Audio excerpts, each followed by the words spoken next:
تمام مرحومین و مرحومات کے اصال ثواب کی نیت سے بقدر معرفت نعرہ صلوات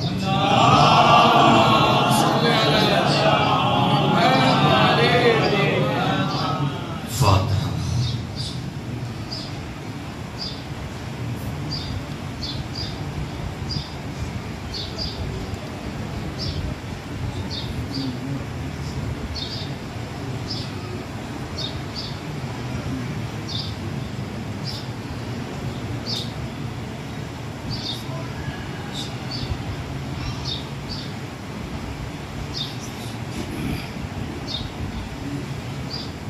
اعوذ باللہ من کل رجیم و عصیم. بسم اللہ الرحمن الرحیم.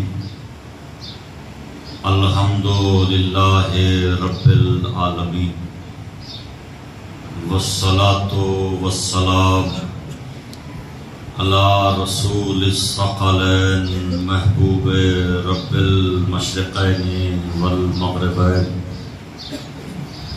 وسیلتنا فی الدارین جد الحسن والحسین ابی القاسم محمد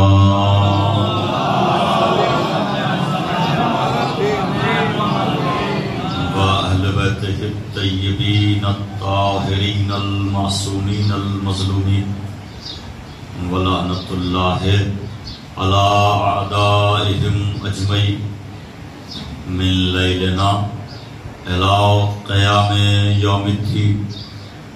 اما بعد فقد قال حق سبحانہ وتعالی بسم اللہ الرحمن الرحیم وجعلناہم ائمۃ یہدون بامرنا واوحینا الیہم فعل الخیرات وإقام الصلاة وإيتاء الزكاة وكانوا لنا عابدين.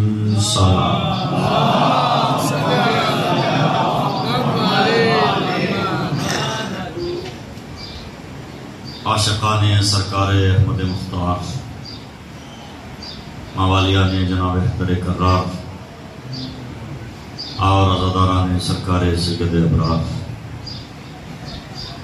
آپ حضرات مسلسل رتبہ ان مجالس میں تشریف لا کر ایک طالب علم کو اس کی اوقات سے زیادہ نواز رہے ہیں اور مسلسل حوصلہ افزائی فرما رہے ہیں.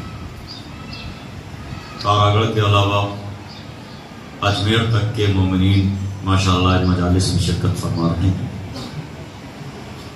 گزشتہ تمام تقاریر یقیناً آپ کے لوح حافظہ پر محفوظ ہوں گی. کل میں یہ عرض کر رہا تھا کہ آل محمد علیہ السلام قرآن کے محافظ ہیں.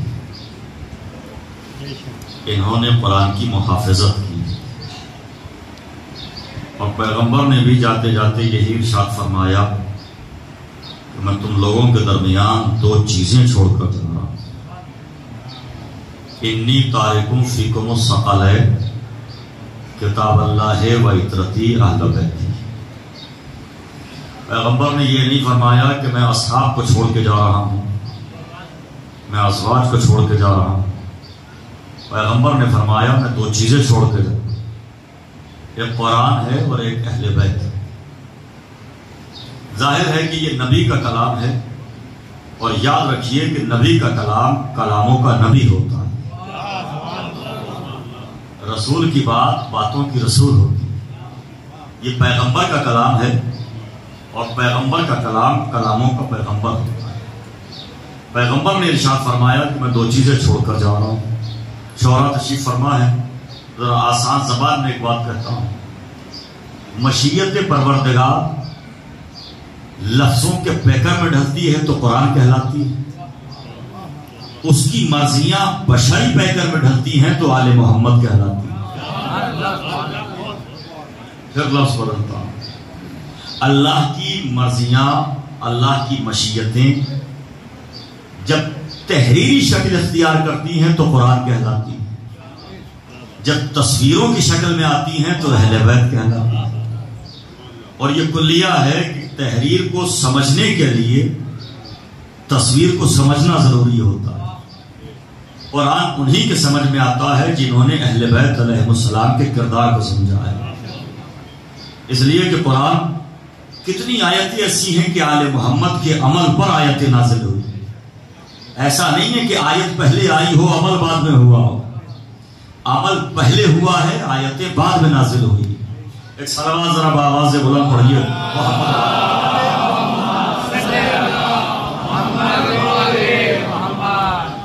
ممبر بہت تاخیر سے ملا ہے اور رات کے اس پہر ظاہر ہے کہ مجلس میں آ جانا ہی میں سمجھتا ہوں کہ ایمان کی دلیل ہے۔ بآواز بلند صلوات۔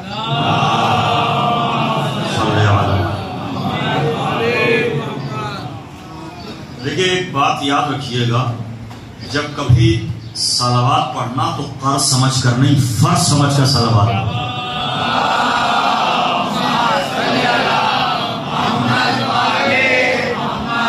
یہ بزرگ حضرات تو میرے سامنے تشریف فرما ہے، بزرگوں کی خدمت میں نہیں، نوجوانوں سے خطاب کر رہا ہوں، نوجوانوں سے گفتگو کر رہا ہوں۔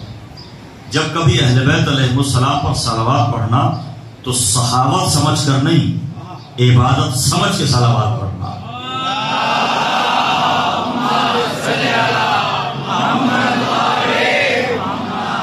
کائنات کا سب سے بخیل انسان وہ ہے جو آل محمد علیہ السلام پر صلوات بھی بآواز بلند نہ پڑھ سکتا ہو۔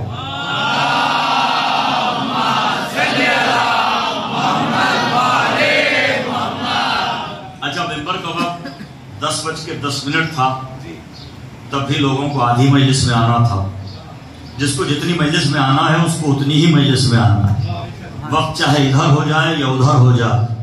ظاہر ہے کہ ارادے بدلے نہیں جا سکتے، نیتیں تبدیل نہیں کی جا سکتی، اور اس کے بعد یہ اصرار ہوتا ہے کہ 20 منٹ اضافی پڑھیے گا، 20 منٹ پہلے آپ آ جائیں گے تو وہ بات مکمل ہو جائے گی۔ ایک صلوات پڑھیے محمد و آل محمد پر۔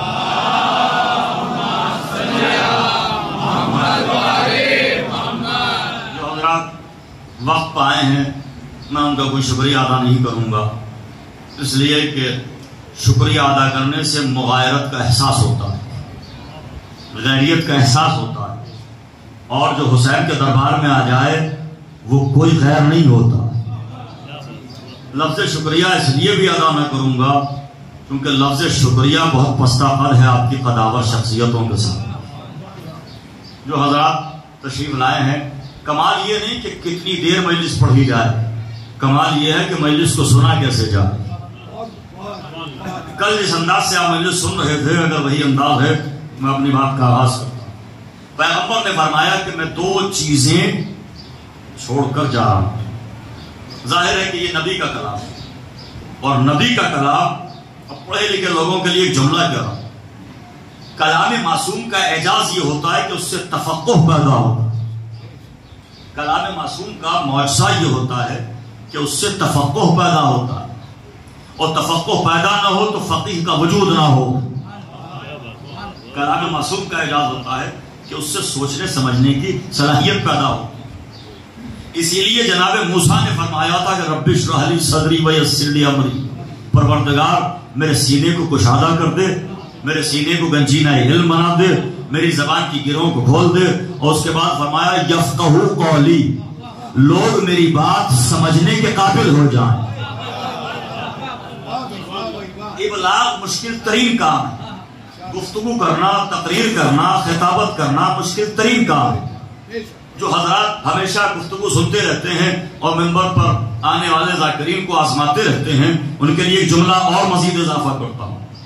انبیاء نے بات پہنچانے کے لیے دعائیں مانگی ہیں. اب اسی جملے کو الٹیے، جب انبیاء اپنی بات پیغام پہنچانے کے لیے دعائیں مانگتے ہیں تو کیا ہمیں بات سمجھنے کے لیے دعا نہیں مانگنا چاہیے؟ سب گناہگار ہیں، سب خطا کار ہیں، سب معصیت کار ہیں. معصومین علیہ السلام کی دعائیں ہیں. اور پھر ایک جملہ کہتا ہوں، قرآن کی آیت آپ کو مل جائے گی. انبیاء نے پہلے پیغام پہنچایا، اس کے بعد کہا وما علینا الا البلاغ، ہمارا کام پہنچانا ہے، منوانا نہیں ہے. اللہ اکبر، آپ نے غور ہی کہاں کیا ہے میرے جملے پر.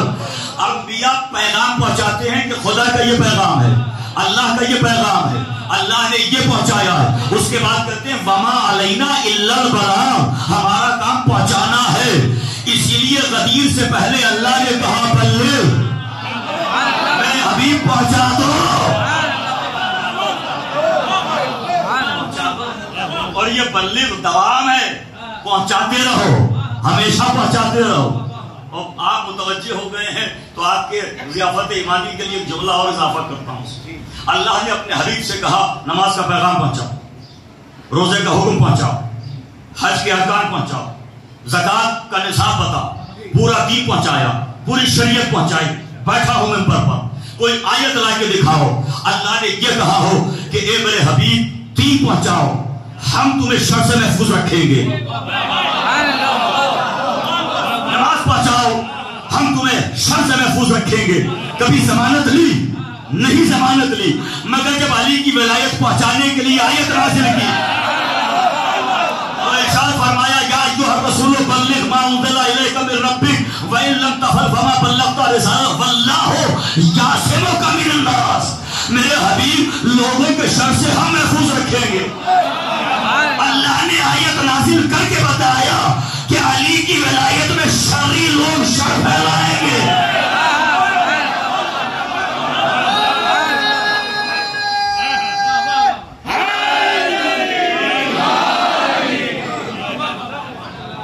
بات کا پہنچانا مشکل ترین کام. انبیاء نے کہا ہے کہ ہمارا کام پہنچانا ہے، منوانا. دیکھیے ہدایت کے دو معنی، بڑی خصوصی توجہ، جو علماء لغت نے لکھے ہدایت کے دو معنی. اللہ نے انبیاء کو بھیجا، ائمہ کو بھیجا ہماری ہدایت کی. یہدون بامرنا، ہدایت کرتے اور ہدایت کرتے رہیں گے. ہدایت کے دو معنی علماء لغت نے لکھے. علماء کہتے ہیں ہدایت کے دو معنی، ایراد الطریق ایصال المطلوب. دو معنی بتائیں ہدایت کے دو معنی، جا کے سننا نوجوان. ایراد الطریق ایصال المطلوب، ایک معنی ہے راستہ دکھا دینا، ایک معنی ہے منزل تک پہنچا دینا. خدا کے لیے ذرا سے ہم لوگ کو جگہ. ایک مہمان آیا، اسٹیشن پر اترا، اجمیر میں اس نے پوچھا تاراگڑھ کہاں ہے. انگلی کا اشارہ کر کے کہا کہ ایسے جانا ہو، پہاڑی کے راستوں سے پہنچو گے تو تاراگڑھ پہنچ جاؤ گے. یہ کیا ہے؟ ایراد الطریق، راستہ دکھانا. لیکن دوسرے آپ کو مخلص ملے، انہوں نے کہا یہ ہم آپ کو پہنچاتے ہیں. انگلی پکڑ کے لائے، سرکار میرا کے دربار میں لا کے کھڑا کر دیا. اسے کہتے ہیں ایصال المطلوب، منزل تک پہنچانا. میرے نبی نے راستہ دکھایا ہی نہیں ہے، میرے نبی نے منزل تک پہنچایا ہے. اور اسی لیے جاتے جاتے کہہ رہے ہیں کہ دو چیزیں چھوڑ کے جا رہا ہوں. انی تارک فیکم الثقلین. اب ذرا سا مشکل بات کہوں گا. ثقلین آج تک اس کا ترجمہ یہی ہو رہا ہے کہ دو وزنی چیزیں، وزنی چیزیں، بھاری چیزیں، ہے نا. عربی جاننے والے افراد میرے سامنے تشریف فرمائیں. دیکھیے ثقلین کا ترجمہ آج تک یہ ہو رہا ہے کہ وزنی چیزیں. میں کسی کے ترجمے پہ اعتراض نہیں کر رہا ہوں، مگر تحقیق کے دروازے بند نہیں ہیں، تحقیق کے دروازے کھلے ہوئے ہیں. دو لفظیں ہیں، ایک لفظ ثقل، ایک لفظ ثقیل. ثقیل کے معنی وزنی، ثقل کے معنی وزن. دونوں باتوں میں فرق ہوا. وزنی اور ہے، وزن اور ہے. وزنی وزن کا محتاج ہے مگر وزن وزنی کا محتاج نہیں ہے. وزنی تو ہے ہی اس لیے وزنی کہ وہ وزن سے متصل ہے. تو دونوں لفظوں میں الگ الگ فرق ہے. ثقل اور ہے ثقیل اور. ثقل کہتے ہیں وزن کو, ثقیل کہتے ہیں وزنی کو. جب ثقیل کی تثنیہ بنے گی تو ثقیلین بنے گی. ثقیلین کا ترجمہ ہوگا تو وزنی, اور جب ثقل کی تثنیہ بنے گی تو ثقلین بنے گی. ثقلین کا مطلب ہوگا تو وزن. میں نے تو ترجمہ آپ کے سامنے رکھا ہے. پیغمبر نے یہ نہیں کہا کہ میں دو وزنی چیزیں چھوڑ رہا ہوں. پیغمبر نے فرمایا دو وزن چھوڑ کے جا رہا ہوں. قرآن بھی وزن ہے, اہل بیت بھی وزن ہے. وزنی تو وہ ہوگا جو ان کا دامن تھامے گا.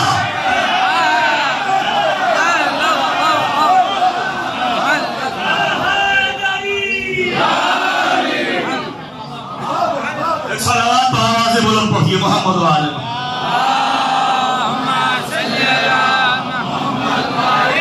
محمد. لطف آیا؟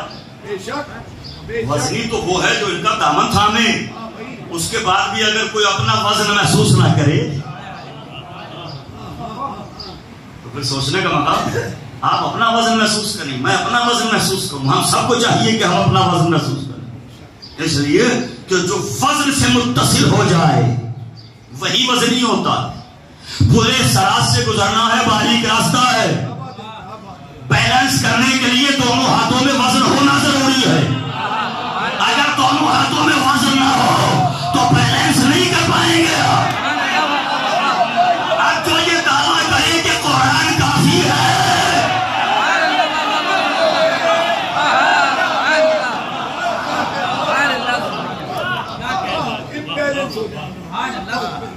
بیلنس ہی ختم ہو گیا. جب بیلنس ختم ہو گیا تو پورے سراج سے تو گئے. اچھا کیا نالائقی ہے کہ کتاب کافی ہے, کتاب کافی ہے, کتاب کافی ہے. بچہ اسکول میں گیا, نصاب کورس ملا, اس نے ٹیچر سے کہا ہمیں کتاب کافی ہے. پڑھانے والے کی ضرورت نہیں ہے. کبھی ایسے بھی سوچا کیجیے بھیا, جب دنیا کی کتابیں, گناہگاروں کی لکھی ہوئی کتابیں پڑھانے والے کے بغیر سمجھ میں نہیں آتی تو الہی کتاب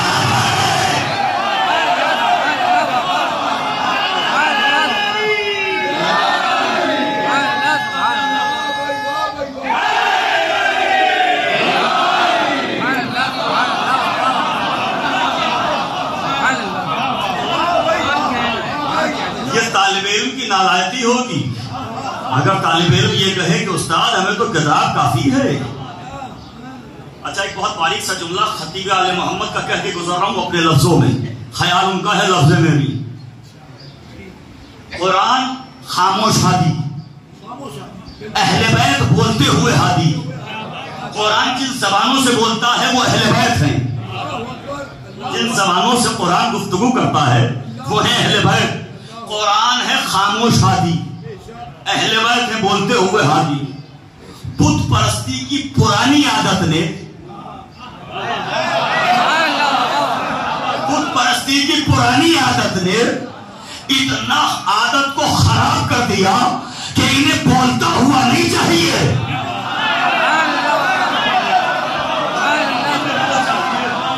ظاہری اعتبار سے نہ روک سکتا ہو نہ ٹوک سکتا ہو. کچھ لوگ اتنے پرانے بت پرست ہیں اور اتنے وفادار ہیں بتوں کے, اگرچہ بت ہے جماعت کی آستینوں میں, مجھے ہے حکم اذان لا الہ الا اللہ. بھیا جب تک آستینوں سے بت نہ گراؤ گے تب تک وفادار نہیں کہلاؤ گے. جب آستینوں سے بت گرے ہٹاؤ اور صرف توحید پرست, یکتا پرست, بس اللہ ہی اللہ. ایسے بت پرست تھے اور شرک کی آلودگی میں اس طریقے سے مبتلا تھے کہ لوگوں نے یہ بھی کہا کہ ہمارے اندر تو چیونٹی کی رفتار کے مانند کو دوڑ رہا ہے. باریک باریک شرک دوڑ رہا ہے, آہستہ آہستہ شرک دوڑ رہا ہے. اب پیغمبر نے فرمایا کہ میں دو چیزیں چھوڑ کے جا رہا ہوں. قرآن اور اہل بیت. پیغمبر نے تو فرما دیا، لیکن کتنا بد نصیب ہے وہ امتی جو زندگی بھر نبی کے ساتھ رہے اور آخری لمحات میں نبی کے ذہن پر الزام لگا. بھیا پیغمبر نے تو وصیت فرمائی ہے کہ 2 چیزیں چھوڑ کے جا، قرآن اور اہل بیت. اب اس میں بھی ایک رمز ہے اگر آپ متوجہ، عطرتی اہل بیتی. عطرت پہلے ہے، لفظ عطرت پہلے کہا، اہل بیت بعد میں کہا. کیا مطلب ہے یا رسول اللہ؟ فصاحتیں آپ پر قربان ہو جائیں، بلاغتیں آپ کی زبان کا صدقہ اتار دی جائیں. آپ آقا فصاحت ہیں، آپ مولا بلاغت ہیں، آپ مجید آہنگ فصاحت علی کے بھی مولا ہیں. اے سرکار، اے میرے سرکار، آپ ماخذ ممکنات ہیں، معلم لوح محفوظ ہیں، شناسۂ رموز احدیت ہیں، سرمایہ شجر خلت ہیں، سید المرسلین ہیں، خاتم النبیین ہیں، جان کائنات ہیں، روح دو عالم ہیں، صاحب معراج ہیں، انسانیت کے بادشاہ ہیں. آپ اے سرکار، آپ کی زبان سے ادا ہونے والے کلمات لوح محفوظ کا مقدر بنتے ہیں. سرکار کوئی ادیب اضافی گفتگو نہیں کرتا، کوئی شاعر بھرتی کے الفاظ اپنے مصرے میں رکھنا پسند نہیں کرتا. تو آپ نے دونوں لفظ کو رکھے، عطرتی اہل بیتی، پہلے تو پھر اہل بیت. کہ میں سمجھ رہا ہوں، مجھے معلوم ہے کہ جھگڑا اہل بیت پر ہوگا. لوگ کہیں گے وہ بھی اہل بیت، وہ بھی اہل بیت، وہ بھی اہل بیت. میں پہلے ہی عطرت لفظ اعلان کر کے جا رہا ہوں تاکہ یہ ہمیشہ کے لیے اعلان ہو جائے. اہل بیت عطرت میں ہوں گے، محلے میں تلاش نہ کرنا.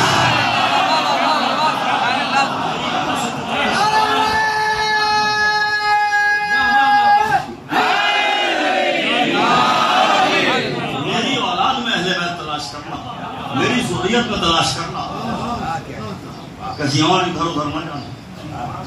آجا صاحب، اب ایک بات سنانا چاہا. خدا کی قسم اتنا بیدار مجمع ہو تو پھر حق بنتا ہے اس بیدار میں. یہ جو حدیث ثقلین ہے، ہر چیز کو لوگوں نے غیر اختلافی بنانا چاہا. غیر اختلافی رسالت کو اختلافی بنا دیا. آئے ہائے میرے جملے کی گہرائی. غیر اختلافی رسالت کو لوگوں نے اختلافی بنا دیا اور یہاں تک کہہ دیا نبی کو لکھنا پڑھنا نہیں آتا تھا. میرا تو ایک ہی سوال ہے، اگر نبی کو لکھنا پڑھنا نہیں آتا تھا تو آخری وقت میں کاغذ قلم دیا کیوں نہیں تھا؟ میں تو سوال کر رہا ہوں.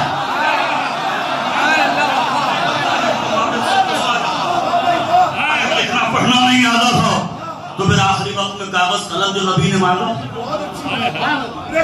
دیا کیوں نہیں؟ اور نبی نے بھی قلم کاغذ مانگ کر یہ اعلان کر دیا، خبردار مجھے بے پڑھا لکھا نہ کہنا، جس کے صدقے میں لوح و قلم بنے ہو. یہ وہ رسول ہے، جو کچھ ہے وہ اس کے صدقے میں. ہم اس کمال کو کمال نہیں مانتے جو نبی کے قدموں میں نہ آئے. اگر آپ بیدار ہیں تو میں نے جملہ ہدیہ کر دیا.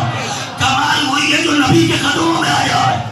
جب نبی کے قدموں میں آنے والا کمال ہے تو جو دوش نبوت پایا ہے.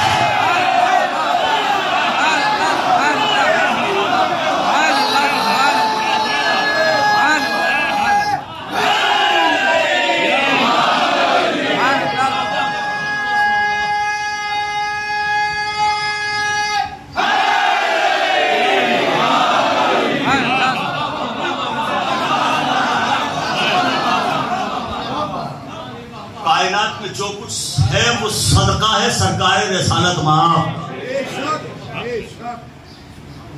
کیسے کیسے بے عزتوں کو عزتوں کے تاج مل گئے نبی کے صدقے میں.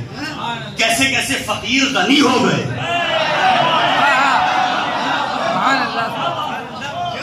کیسے کیسے لوگوں کو فضیلتیں ملی ہیں نبی کے صدقے میں.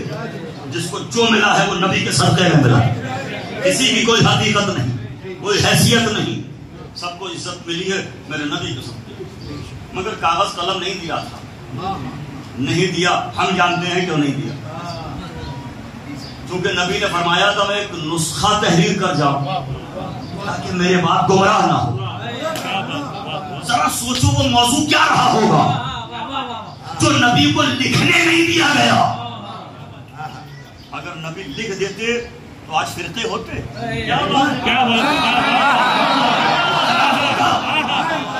اختلاف ہوتا بالکل نہ ہوتا, قتل نہ ہوتا. یہ جانتے تھے کہ نبی کیا لکھیں گے, اس لیے کہ ابھی غدیر میں دیکھ کے آئے ہیں. انہیں معلوم ہے ابھی تو اٹھا کے دکھایا ہے, نئی وصیت نامہ لکھ گیا. ایک صلوات پڑھیے محمد والے.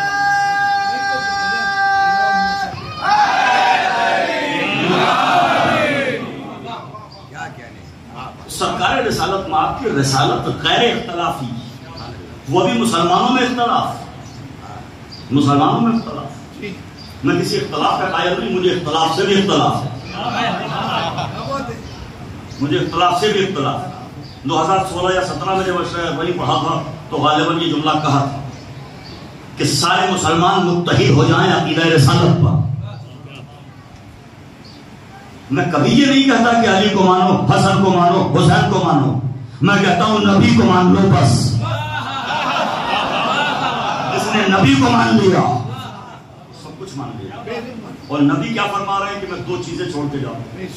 ہر غیر اختلافی چیز کو اختلافی بنانے کے لوگوں نے کوشش کی. نبی نے کہا میں اہل بیت چھوڑ کے جاؤں. ایک طبقہ وجود میں آیا, کچھ لوگ اٹھے اور انہوں نے کہا کہ پیغمبر نے فرمایا تھا کتاب اللہ کی اور سنت میری, میں 2 چیزیں چھوڑ کے جاؤں. دیکھیے اس مجمع کو تو یہی معلوم ہے کہ قرآن اور اہل بیت کو چھوڑنا, ہمارے علماء نے یہی بتایا. مگر ایک اعتراض یہ بھی آیا کہ نبی نے قرآن کے ساتھ سنت کو چھوڑا. میں لفظ اہل بیت کو میری کیا مجال کے ہٹا سکوں. میں تھوڑی دیر کے لیے لفظ اہل بیت کو حدیث کے دامن سے اٹھا کر ادب کی شہنشین میں سجاتا ہوں.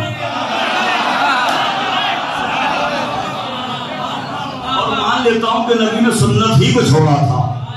مگر آپ سنت سے کیا مطلب نکالتے ہیں, سنت کے معنی کیا نکالتے ہیں آپ؟ کسی لباس میں محدود ہے سنت؟ کیا خالی زلفیں بڑھا لینے سے سنت پوری ہوگی؟ کیا خالی لباس کی تراش و بھرات سے سنت پوری ہوگی؟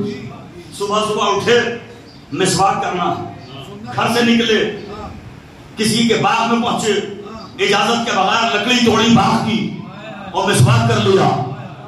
بھیا اسلام تو کہتا ہے کہ باغ کی لکڑی بھی نہ چھونا.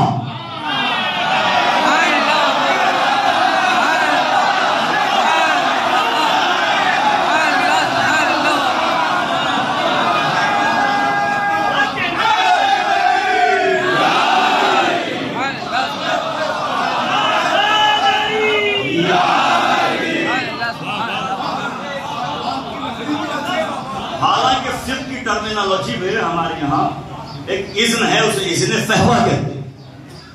مجھے معلوم ہے کہ فلاں صاحب کا یہ باب ہے, وہ مجھے منع نہیں کریں, مجھے یقین ہے کہ منع نہیں کریں. تو اب یہ اذن فہوا ہے, اب اجازت کی ضرورت نہیں, لکڑی توڑی ہو مسواک کر لی. میں نے ذرا سا بات کو اس لیے واضح کیا تاکہ بات ادھوری نہ رہے. لیکن اسلام یہ کہتا ہے کسی کا حق نہ چھیننا. اسلام یہ کہتا ہے بغیر اجازت کے کوئی چیز استعمال نہ کرنا.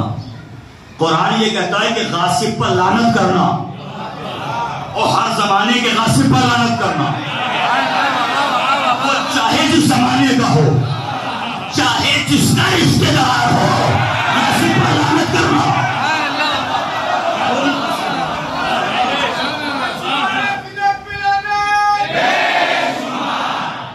جو بھی غاصب ہے وہ قرآن کی نظر میں مجرم ہے, لعنتی ہے, غصب کرنے والا. اب آپ سوچتے ہیں کہ سنت پوری ہو گئی, تھوڑا سرما لگا دیا سنت پوری ہو گئی, زلفیں بڑھا دی سنت پوری ہو گئی.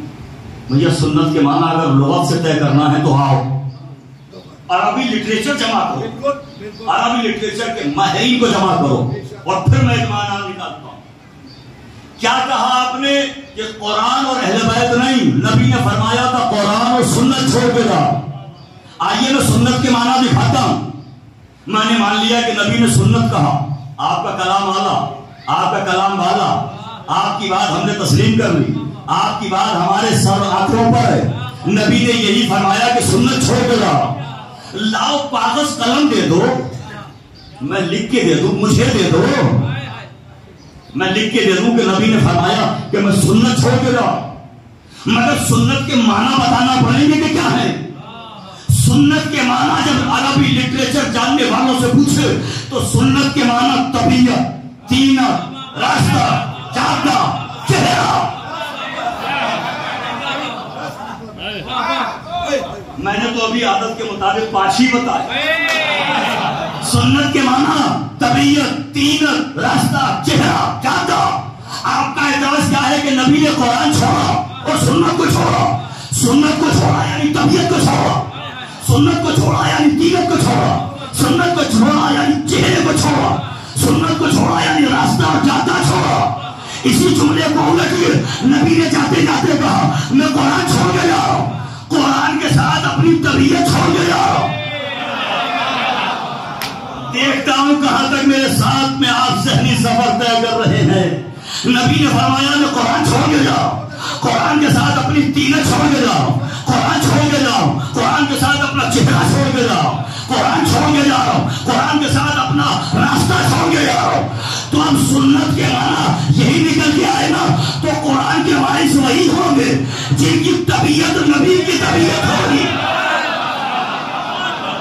جن کی تینت نبی کی تینت ہوگی، جن کا راستہ، جن کا چہرہ۔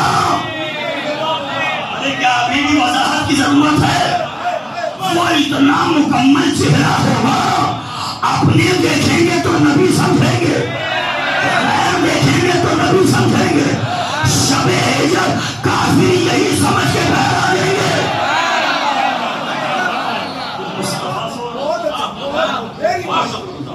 بہت شکر گزار ہوں اس مجمع کی صحت و سلامتی کے لیے ایک صلوات بارواز سے بلند پڑھیے۔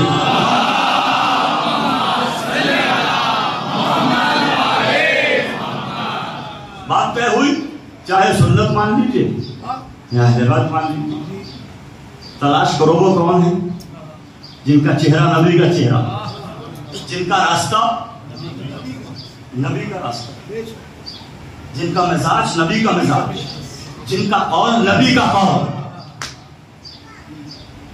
ایک زمانہ ایسا آیا کہ حدیث بیان کرنے میں حسن بصری صاحب کے واقعات میں ملے گا،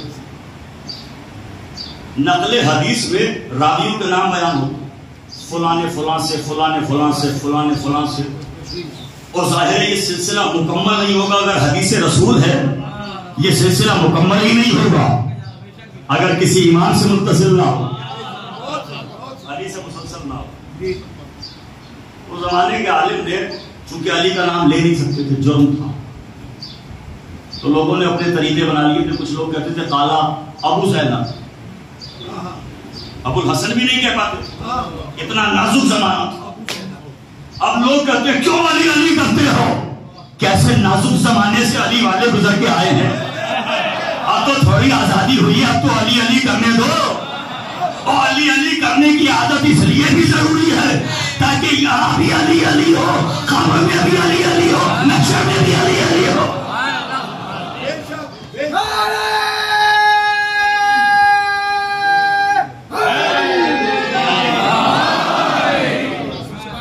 کچھ لوگوں نے طریقے بنائے تھے اپنے اپنے طریقے۔ ایک صاحب اس میں ایسے تھے کہ وہ ڈائریکٹ قالا قال رسول اللہ کہتے تھے، جتنی حدیثیں مولا کائنات سے گزری ہیں اس میں ڈائریکٹ رسول اللہ کا فرمان جاری کرتے تھے کہ حضور نے یہ فرمایا۔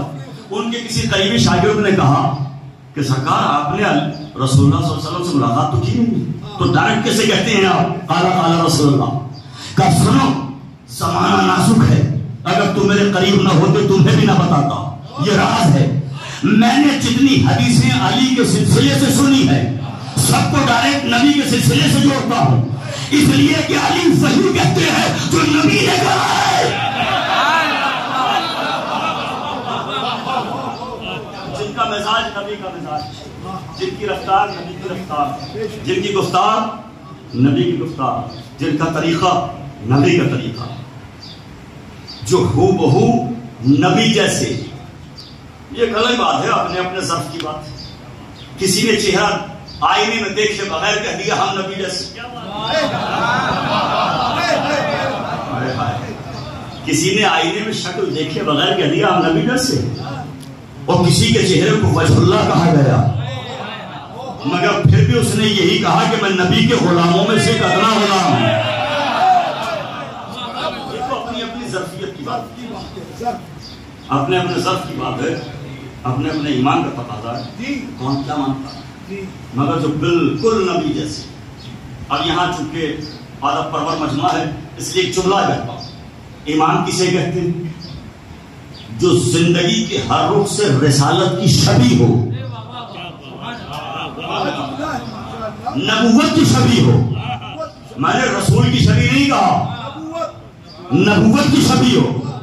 جو رسالت کی شبیہ ہو وہ امام ہے، جو رسول کی شبیہ ہو وہ علی اکبر ہے۔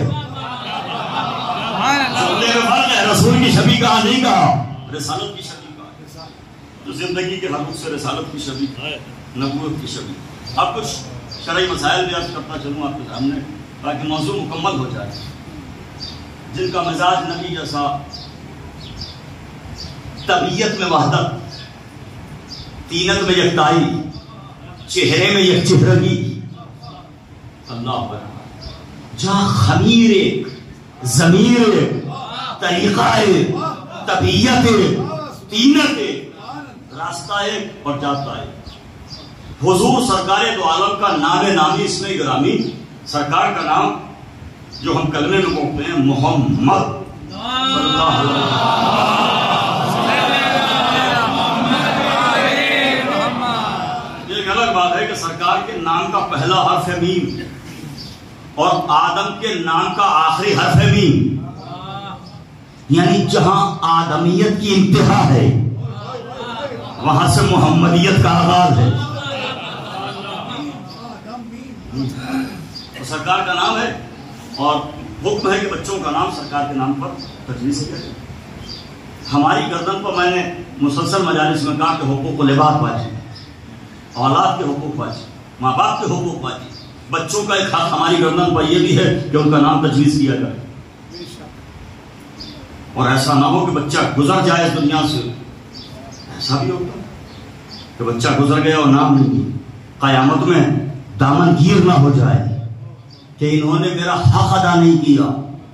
اس لیے بچے کا نام پہلے مرحلے پر ضروری ہے۔ جب ہم نام رکھتے ہیں، نام تجویز کرتے ہیں، ان باتوں میں ذرا سناٹا سا ہو جاتا ہے۔ جب ہم نام تجویز کرتے ہیں تو سرکار کے نام سے ہم نے اپنا نام رکھنا چاہیے۔ تو ہمارے یہاں کلچر ہے کہ مرکب نام ہوتا ہے، مفرد نہیں ہوتا، دو نام ملا کے ایک نام سمجھا جاتا۔ میرا نام وسیع ہے، میں نے اپنے بیٹے کا نام رکھا محمد وسیع، تو محمد پہلے وسیع بعد میں۔ شریعت اجازت نہیں دیتی کہ وسیع محمد کہا جائے۔ حضور کا احترام تو دیکھو شریعت میں۔ ارے سرکار کے نام نامی اس میں گرامی ہی کو سمجھ لیجئے۔ جو لوگ کہتے ہیں کہ یہ شیعہ جو ہے سرکار کا احترام نہیں کرتے، عزت نہیں کرتے، بات نہیں کرتے، سیرت نہیں پڑھتے، ساری سیرت ہم نبی کی پڑھتے ہیں، اس لیے کہ علی سے لے کر آخری تک جو بھی سلسلہ ہے وہ سیرت رسول ہے، ہم سب انہی کی سیرت پڑھتے ہیں۔ خدا کی قسم، پہلے نام ہی پر غور کر لیجئے، کتنا پیارا نام ہے، اللہ کے خزانوں میں سے خزانہ، سرکار دو عالم کا نام نامی اس میں گرامی۔ نام اجازت نہیں کہ وضو کے بغیر چھوڑ سکو۔ اگر سرکار کا نام ہے تو وضو کے بغیر چھونا جائز نہیں، اجازت نہیں، اسے وضو کے بغیر نہ چھونا۔ کسی کاغذ پر حضور کا نام لکھا تھا، ہمیں اجازت نہیں کہ وضو کے بغیر چھو سکیں، یہ ہماری اوقات ہے، یہ ہماری حیثیت ہے، مگر علی سے کون نظریں ملا ہے؟ تم اسم محمد کو وضو کے بغیر نہ چھو سکو، علی جسم محمد پر کھڑا ہو۔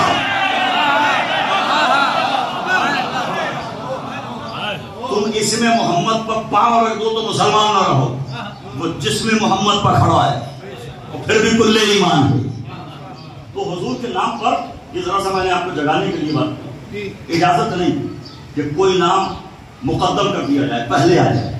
ہماری تو اوقات کیا ہے، انبیاء کے لیے اجازت نہیں. آپ نے کبھی نہیں سنا ہوگا کہ ابراہیم محمد، اسماعیل محمد، موسیٰ محمد. انبیاء پہلے نہیں بعد میں. محمد موسیٰ، محمد ابراہیم، محمد اسماعیل. اب جملہ کہوں بڑا باریک سا، انبیاء ہیں مگر برائے نام بھی سرکار کے آگے آنے کی اجازت نہیں ہے. ذرا جگائیے ذہنوں کو، برائے نام بھی سرکار سے آگے آنے کی اجازت نہیں ہے. جب نبیوں کو سرکار سے آگے آنے کی برائے نام اجازت نہیں ہے تو کسی پرانے کافر امتی کو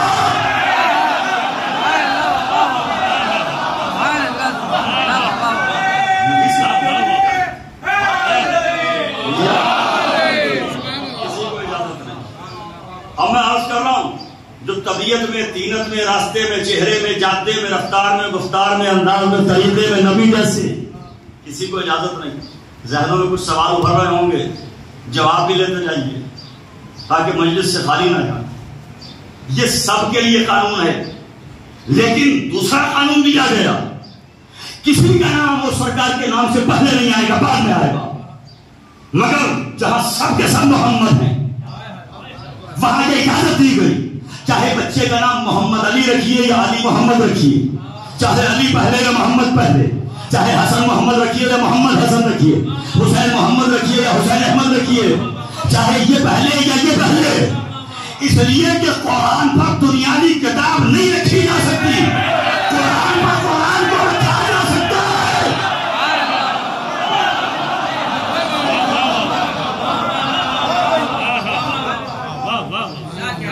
قرآن کو رکھا جا سکتا ہے. یہ مسئلہ شریعہ ہے، تو مزاج ایک نہ ہوتا تو یہ مسئلہ نہ ہو. اب اس کے لیے کچھ دلائل اور بھی. مباہلے میں بلایا ابنا آنا و ابنا، بیٹوں کا ذکر پہلے ہے نا، تو پہلے بیٹوں کا ذکر آنا دلیل بن گئی.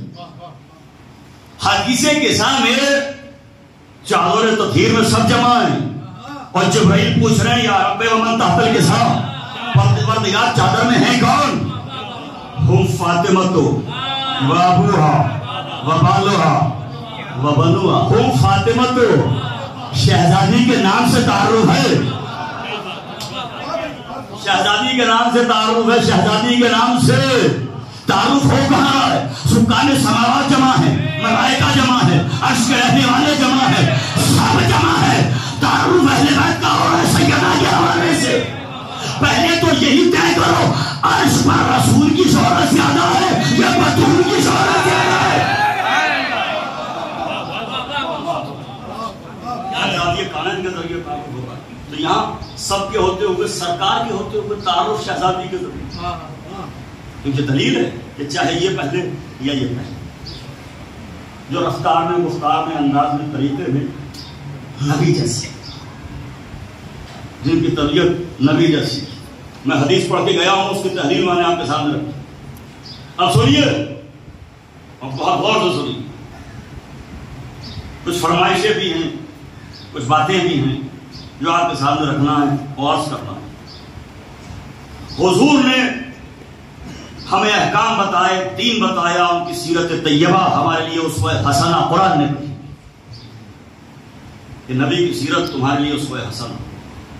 اور یہ جو نبی جیسے ہیں یہ وارث قرآن بھی ہیں، وارث رسول بھی ہیں. یہی وارث رسول. جب مال غنیمت آیا، اب ظاہر ہے کہ مال غنیمت ہو اور بھیڑ نہ ہو، یہ کیسے ممکن تھا؟ جب مال غنیمت آیا کہ علی تقسیم کر دو، مٹھیاں بھر بھر کے علی تقسیم کرتے چلے جاتے. کچھ لوگوں کے نیت میں شک پیدا ہوا اور حضور کی خدمت میں آئے کہ علی تو دیکھے بغیر تقسیم کرتے چلے جا رہے ہیں، کسی کو کم ملتا ہے، کسی کو زیادہ. کہ جتنوں کو مل چکا سب کو واپس لاؤ. اب جو واپس لایا گیا کہ سب اپنا خزانہ رکھ دو. سب کے خزانے ڈھیر لگا کے الگ الگ رکھ دیے گئے. لاؤ ترازو. انہیں اعتراض ہے کہ علی نے کسی کو کم دے دیا، کسی کو زیادہ. ترازو بناؤ، ایک پروڑے میں یہ حصہ دوسرے میں یہ حصہ، ایک میں یہ دوسرے میں یہ، جو برابر بھی فرق نہ ہو۔ نبی نے فرمایا علی کی ذمہ داری میری ہے۔ جب سب کا شک دور ہو گیا نبی نے کہا تم سمجھتے ہو کہ علی کا ہاتھ عام ہاتھ ہے؟ علی کی مٹھی عام مٹھی ہے۔ پیغمبر نے فرمایا کفی و کف علی فی العدل سوا، میرا اور علی کا ہاتھ عدالت میں برابر ہے، برابر ہے۔ کئی واقعات میں تاریخ میں سے کئی واقعات مل جائیں گے۔ نبی نے کیا فرمایا؟ توجہ برقرار رکھنا، علی کا اور نبی کا ہاتھ برابر ہے نا، تو جو نبی کا ہاتھ ہے وہ علی کا ہاتھ ہے، جو علی کا ہاتھ ہے وہ نبی کا ہاتھ ہے۔ تو جملہ بدل دو، جو علی سے بیعت مانگ رہا ہے وہ علی سے بیعت نہیں، نبی سے بیعت مانگ رہا ہے۔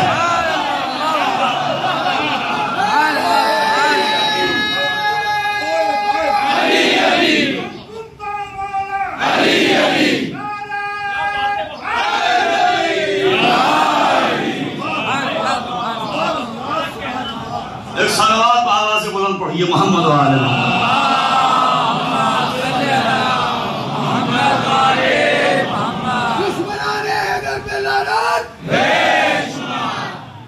عرض المتعلم میں بھی آپ کو واقعات مل جائیں گے کہ علی کی مٹھی، علی کا ہاتھ۔ اس کے علاوہ بھی کچھ واقعات ہیں تاریخ میں تو اشارہ کر کے گزرا ہوں، جہاں مزاج ایک، انداز ایک، طریقہ ایک، اور دلیل حاضر کر دوں منبر کا صدقہ۔ قرآن نبی سے کہتا ہے اے نبی جہاد کرو، حکم آتا ہے نبی کے لیے، تلوار اٹھاتے ہیں علی، اور آگے بڑھ جاؤں دلیل کے طور پر۔ بھیا نبی نے تو کبھی حالت رکوع میں انگوٹھی نہیں دی تھی، علی نے دی تھی نا۔ تو جس نے 40 انگوٹھیاں دی اس نے علی کی سیرت پر عمل کرتے ہوئے انگوٹھیاں دی۔ اگر انگوٹھیاں واقعی دی گئی تو پھر علی کی سیرت پر تو عمل ہو رہا، واقعات موجود ہیں۔ حکم آتا ہے اے نبی جہاد کرو کفار سے، حکم نبی کو ہے، تلوار اٹھاتے ہیں۔ آج چونکہ مجھے شبیہ رسول کے مسائل پڑھنا، اس لیے ابھی مسائل نہیں، پہلے ایک نتیجہ، شاید کبھی عرض کی تھی بات، مگر اس انداز سے، دوسرے انداز سے اور دوسرے طریقے سے اس وقت آپ کی خدمت میں عرض کرتا ہوں۔ حکم ہوتا ہے جہاد کرو۔ سیرت نگاروں نے پیغمبر کی جو سیرت لکھی اس میں سب کچھ موجود ہے، مگر یہ نہ مل سکا کہ نبی نے جہاد کیسے کیا۔ جب پوچھا گیا تو پتا چلا کہ نبی نے تو تلوار نہیں اٹھائی، ہے نا، عام کانسیپٹ ہے۔ ذرا سا جاگ کے سنیے گا، حالانکہ وقت سونے کا ہے، لیکن اس وقت تک مجلس میں جو آتے ہیں وہ صاحبان ذوقی ہوتے ہیں۔ 12:30 بج رہے تو وقت ہوتا ہے۔ تلوار نہیں چلائی نہیں، پیغمبر نے عملی طور پر، پریکٹیکلی طور پر جنگ نہیں۔ سیرت نگار لکھتے ہیں کہ چونکہ حضور رحمت للعالمین تھے، پہلے سوال پورا قائم ہو جائے ذہن، ورق سماعت پر سوال نوٹ ہو تو اس کے بعد جواب حاضر کیا جائے۔ تلوار نہیں چلائی، جواب کا رحمت للعالمین، جو حضور کو رحمت للعالمین نہ مانے وہ کافر ہے۔ بے شک حضور رحمت للعالمین، لیکن تلوار نہ چلانے کی یہ وجہ نہیں ہے، یہ وجہ نہیں ہے تلوار چلانے، کچھ اور وجہ ہے۔ تلوار نہیں چلائے اس کی وجہ کچھ اور ہے، رحمت للعالمین ہونا نہیں۔ دلیل اللہ رحمان الرحیم ہے کہ نہیں ہے؟ میں دیکھ رہا ہوں کہ کتنے لوگ سو گئے مجلس میں اور کتنے جاگ رہے ہیں۔ اللہ رحمان الرحیم ہے تو قہار بھی وہی ہے، جبار بھی وہی ہے۔ نہیں اور دلیل سنو، جس نے جنت بنائی ہے اسی نے دوزخ بھی بنائی ہے، تو نبی رحمت للعالمین۔ مگر یہ کہہ کے گزر جانا کہ تلوار اس لیے نہیں اٹھائی کہ رحمت للعالمین تھے، راز کچھ اور ہے۔ میرے عزیزوں راز کچھ اور ہے جس میں پردہ ڈالنے کی کوشش کی گئی ہے. مورخ نے پردہ ڈالا ہے مگر علی کے دیوانے تو راز کو نکال ہی لیتے ہیں. کہیں نہ کہیں سے بات سمجھ میں آ جاتی ہے. مورخین نے جہاں جہاں اہل بیت کی خاندان رسالت کی بنی ہاشم کی فضیلتیں سامنے آئی ہیں وہ پردے ڈالنے میں کوئی کمی نہیں چھوڑی ہے. یہ مورخین کا مزاج ہے. پیغمبر رحمت للعالمین تھے بے شک مگر تلوار نہ چلانے کی یہ وجہ نہیں. مثال سے عرض کرتا ہوں. میں یہاں سے اجمیر جا رہا ہوں. رات کا وقت تھا. میں گاڑی میں تھا اور میرے ساتھ میرے 6 7 8 10 بھائی یہاں کے موجود تھے جو نوجوان ماشاءاللہ خوبصورت بہادر ہیبت والے نوجوان. ہم پہ ڈاکوؤں نے حملہ کیا. انہوں نے کہا مولانا آپ بیٹھے رہیے اس سے ہم نپٹ لیں گے.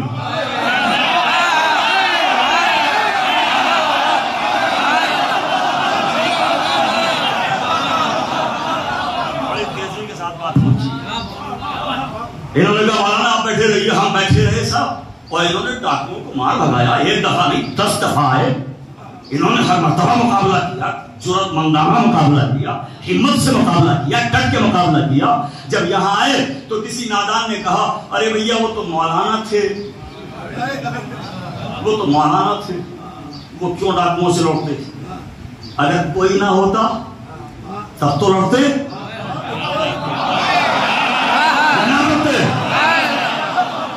ان سے مقابلہ کرتے نا. اگر کوئی نہ ہوتا.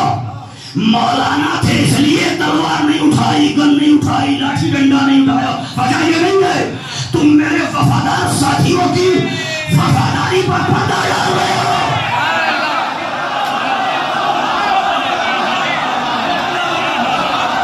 اصل وجہ کچھ اور ہے. اصل راز کچھ اور ہے. نبی نے تلوار نہیں اٹھائی. وجہ یہ تھی جب کوئی مقابلے کے لیے آیا یا ابو طالب سامنے آ گئے یا ابو طالب کی اولاد.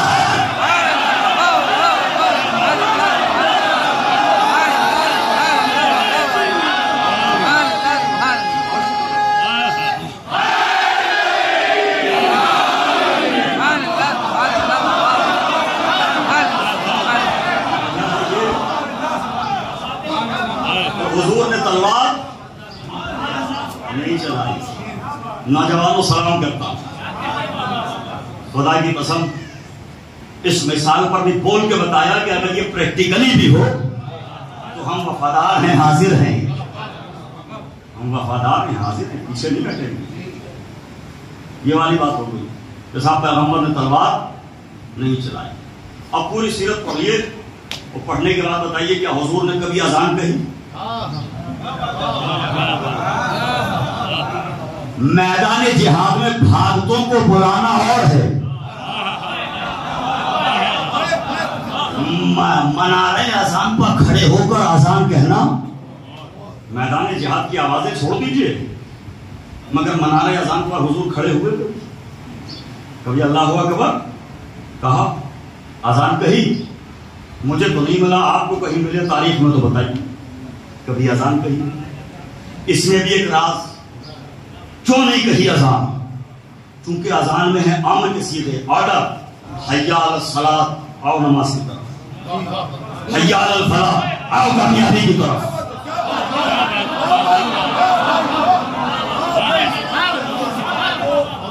اور اگر غدیر کے بعد اذان کہتے تو کہتے حی علی خیر العمل, آؤ عمل خیر کی طرف. یہ کیا ہے؟ یہ آرڈر, امر, حکم, بلاوا, آؤ. تو پریشانی کیا تھی؟ قرآن نے کہا یا ایھا الذین آمنوا استجیبوا للہ والرسول اذا دعاکم. اے ایمان والو جب نبی بلائے تو فوراً آ جانا.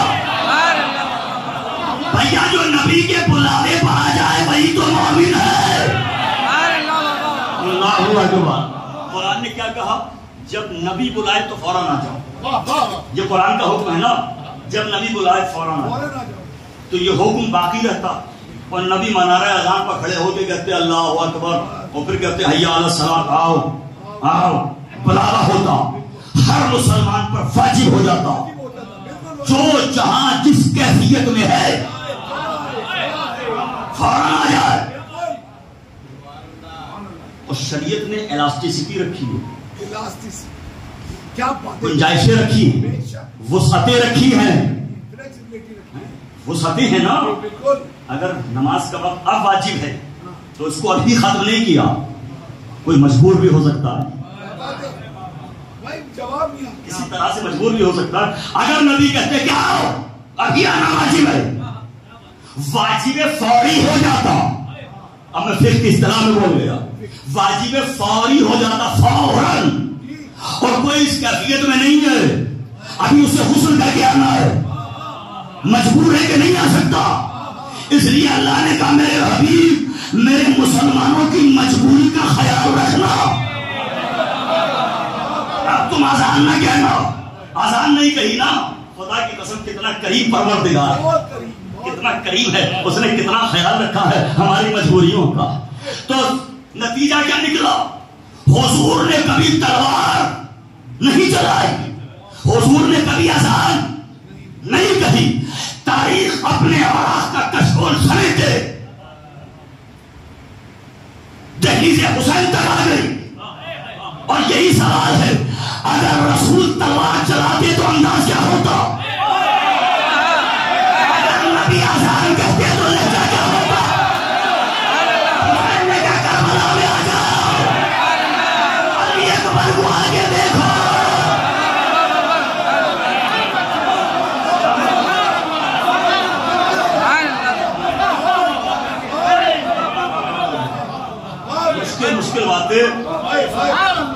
مشکل باتیں میں اپنے طریقے سے پہنچانے کی کوشش کی.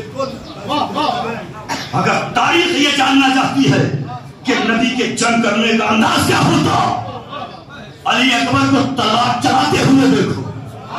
اگر جاننا چاہتے ہو کہ نبی کی آزان کا لہجہ کیا ہوتا،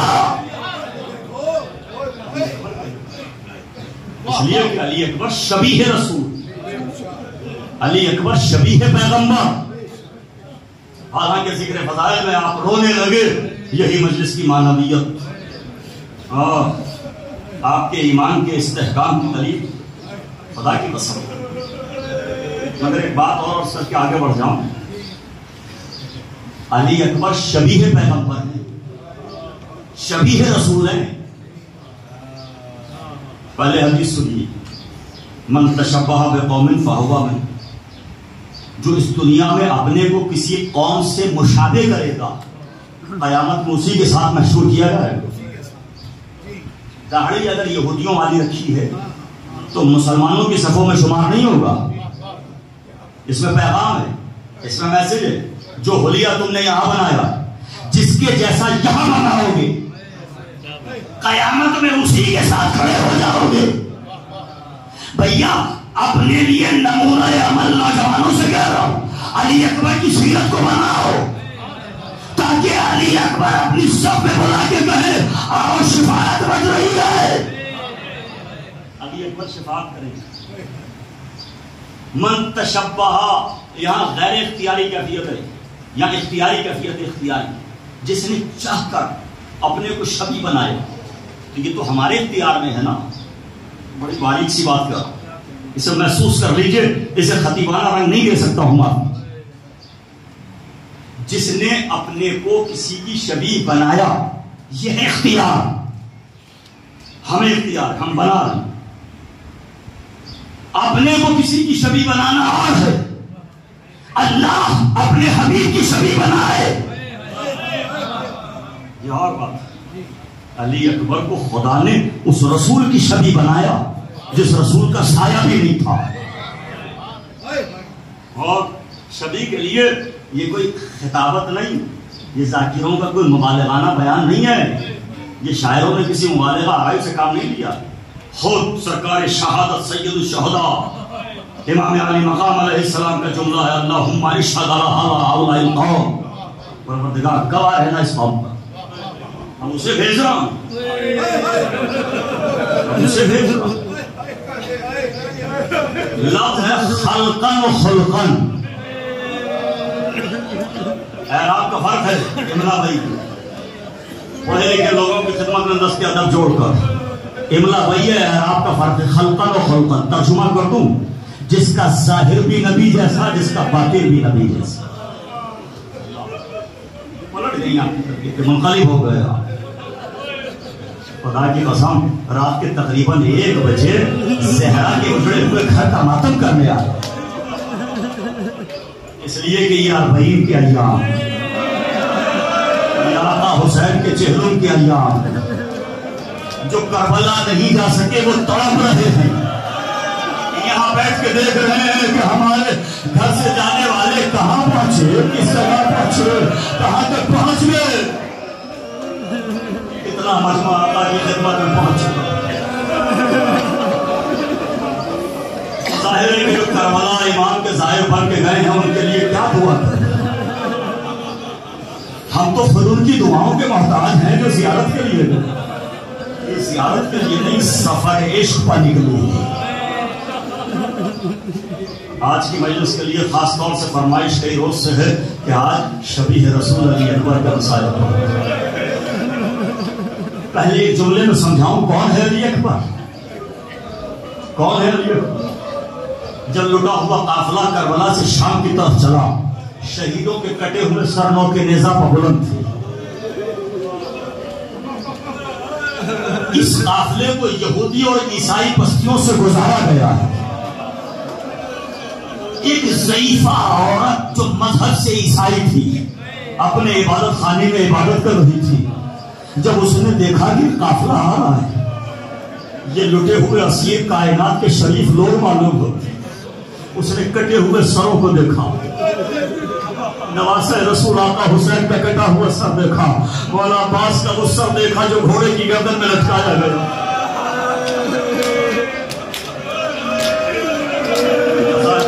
جزاک اللہ، آج لوگوں اللہ کچھ پڑھنے کی ضرورت نہیں ہے، بھلے بیٹھے ہو، رونے کے لیے آئے ہو، نیت کر کے آئے ہو کہ آج شبیہ رسول کا ماتم کرنا ہے، تو پھر جوانوں ماتم ایسے کرنا جیسے ماتم کرنے کا حق۔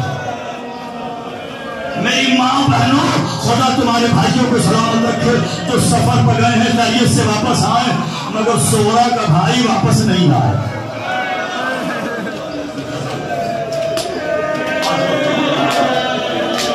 کمال اللہ، اس عیسائی عورت نے ایک شہید کا کٹا ہوا سر دیکھا، ایک شہید کو سلام کیا، لیکن جب ایک کٹے ہوئے سر کے قریب آئی، سورہ یوسف جس کے حسن کی تلاوت کر رہا تھا، جس کی زلفیں بکھری ہوئی تھی،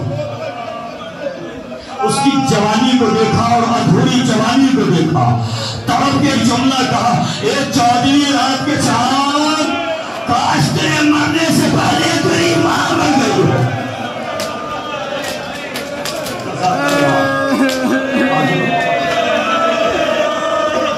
کتابوں میں لکھا ہے، سلامت رہے آپ آباد رہے، کتنا خوبصورت تھا، کتنا حسین تھا شبیہ رسول۔ ذرا سوچیں کہ جب آپ 1400 برس کے بعد آپ کی کیفیت یہ ہے، جب رخصت آخر کے لیے علی اکبر آئے ہوں گے تو کیا عالم ہوا ہوگا۔ اسی لیے مقاتل کی روایتیں اور کتابیں بتاتی ہیں کہ جب اکبر رخصت ہو کے چلے، خیمے کا پردہ اٹھ جاتا ہے، پھر گر جاتا ہے، پھر اٹھ جاتا ہے، پھر گر جاتا ہے۔ کبھی غور کیا ہے ایسا کیوں ہو رہا تھا؟ جب اکبر پھوپھیوں سے، بہنوں سے، ماں سے رخصت ہو کے باہر نکلنا چاہتے تھے، کبھی ایک بی بی دامن پکڑ کے کہتی تھی شبیہ رسول زیارت کرا دو، کبھی دوسری بیوی کہتی تھی شبیہ رسول ایک مرتبہ ننھی سکینہ آگے بڑھے، اے بھیا ایک مرتبہ پیار کر کے جانا۔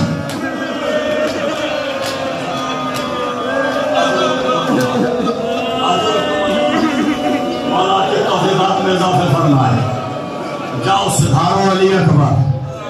ابھی اکبر کچھ دور چلے تھے، آواز آئی، یا بنیا مہلن محلا، میرے نال آہستہ، میرے چاند آہستہ، میرے نور نظر آہستہ۔ پلٹ کے دیکھا تو کمر کو تھامے ہوئے بوڑھا باپ، فرمایا بابا آپ تو خدا حافظ کر چکے تھے، خدا کی قسم قیامت تک پیدا ہونے والے کتنے باپ بیٹھے ہیں مجلس میں، کتنے نوجوان بیٹھے ہیں مجلس میں۔ اب جملے کو محسوس کرنا، دل پر لکھنا جملے کو، قیامت تک آنے والے ہر باپ کے لیے حسین نے قیامت کا جملہ کہہ دیا۔ مولا فرماتے ہیں اکبر کاش تو صاحب اولاد ہوگا۔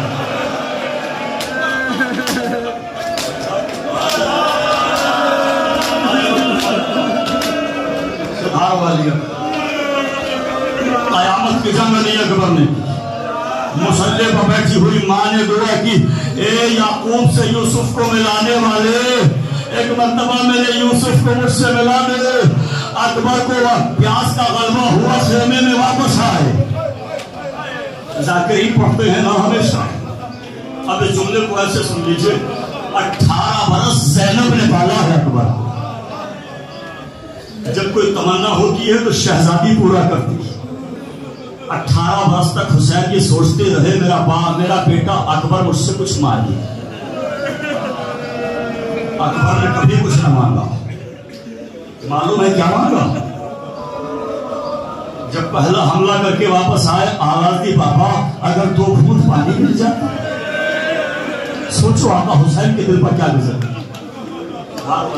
جاؤ بس اب 2 منٹ مجلس پڑھوں اور مجلس مکمل ہو جائے، مگر پرسہ ایسا ہو جیسے پرسے کہا، اس لیے کہ شہداء کربلا کے اربعین کے ایام ہیں۔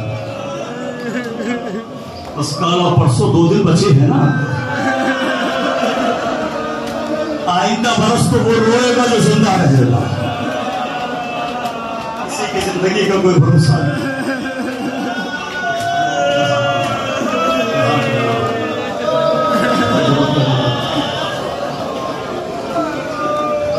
علی اکبر نے پھر قیامت کی جنگ کی۔ ایک شقی ملعون ظالم چھپا، طویل نیزہ لیا، دھوکے سے اکبر کے سینے پر حملہ کیا۔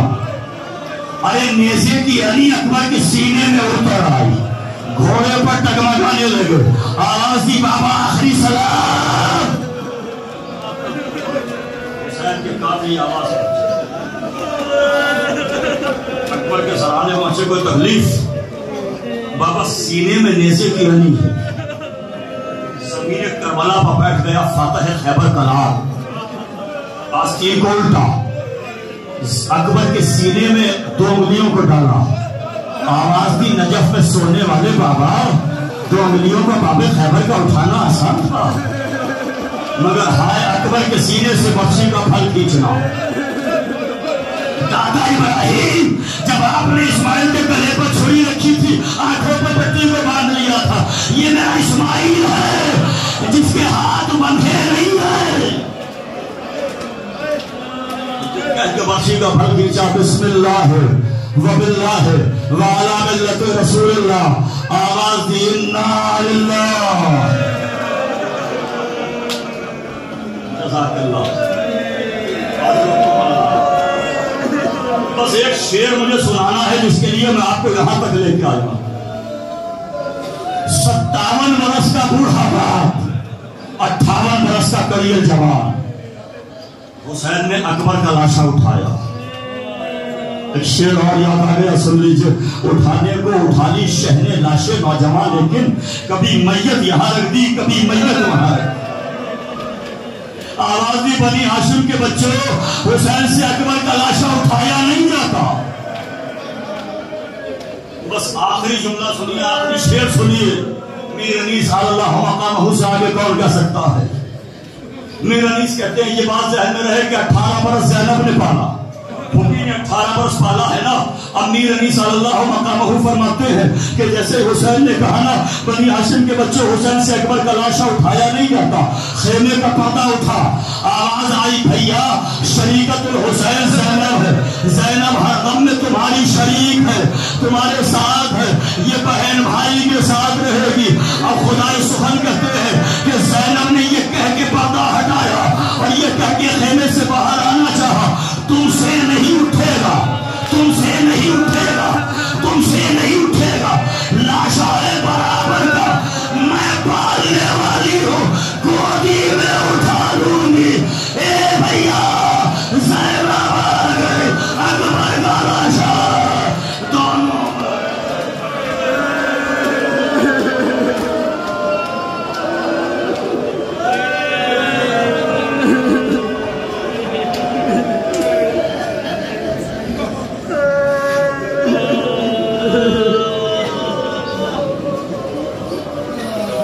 وسيعلم الله الله لعنة الله الله ما قدر وما بها وبالها وبالها والسلام پروردگار ان آوازوں پر اپنی نعمتیں رحمتیں اور برکاتیں نازل فرما، حاضرین کی شرعی حاجات کو پورا فرما۔ پروردگار جس نے جس طریقے سے بھی مجلس میں حصہ لیا ان سب کی توفیقات میں اضافہ فرما۔ پروردگار شفیع رسول جناب علی اکبر کا واسطہ ہمارے جوانوں کو نقش قدم علی اکبر علیہ السلام پر چلنے کی توفیق مانگتا ہے۔ یہ واسطہ ہے محمد والے محمد علیہ السلام کا، خصوصاً جناب علی اکبر کا واسطہ جو بھائی سفر پر گئے ہیں خیریت سے واپس، جو بیمار ہیں شفائے کاملہ و عاجلہ عطا فرما، امام زمانہ کے ظہور میں تاجیل فرما، ہمیں ان کے امان و ساروں سے باتوں میں شمار فرما۔ ربنا تقبل منا انک انت السمیع العلیم، ماتم حسن۔